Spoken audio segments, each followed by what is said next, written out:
இன்றைக்கி நிறைய பேர் நீங்கள் பார்த்தீங்கன்னா சுகருக்கு மாத்திரை ஒழுங்காக போட்டிருப்பாங்க, இன்சுலின் ஒழுங்காக போட்டிருப்பாங்க. போட்டு வர வயத்தில் சுகர் நார்மல், சாப்பிட்ட புறமும் சுகர் நார்மல், HbA1cயும் 6 தான் இருக்கும். அப்படி இருந்த பிறகு கூட நீங்கள் நிறைய பேர் பார்த்தீங்கன்னா பக்கவாதம், கண்ணு குருடு, ஹார்ட் அட்டாக்கு, கிட்னி டயாலிசிஸு, காலை விரலை வெட்டி எடுக்கிறது, இதெல்லாம் நடந்துக்கிட்டு இருக்கு.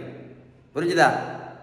ஏன்னா நீங்கள் மாத்திரை போட்டு சுகரை நார்மலாக வைக்கிறதுனால எந்த பிரயோஜனம் இல்லை. நீங்கள் இன்சுலினை போட்டு சுகரை நார்மலாக வைக்கிறதுனால எந்த பிரயோஜனமும் இல்லை அப்படின்னு யார் சொன்னாங்க? நான் ஒன்றும் சொல்லலை, மருத்துவத்தோட ஸ்டாண்டர்ட் புத்தகம் ஹாரிசன் சொல்லுது. ஏன் அப்படின்னா இந்த இன்சுலின் ரெசிஸ்டன்ஸ் தான் ஆபத்தானது.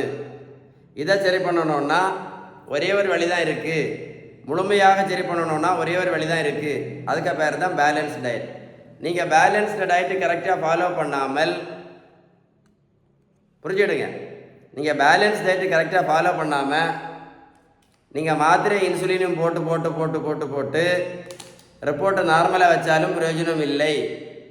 ரிப்போர்ட்டு நார்மலாக வச்சாலும் பிரயோஜனம் இல்லை, HbA1c நார்மலாக இருந்தாலும் பிரயோஜனம் இல்லை அப்படின்னு நான் சொல்லலை, இந்த புத்தகம் தெளிவாக சொல்லுது. புரிஞ்சிருக்குன்னு நினைக்கிறேன்.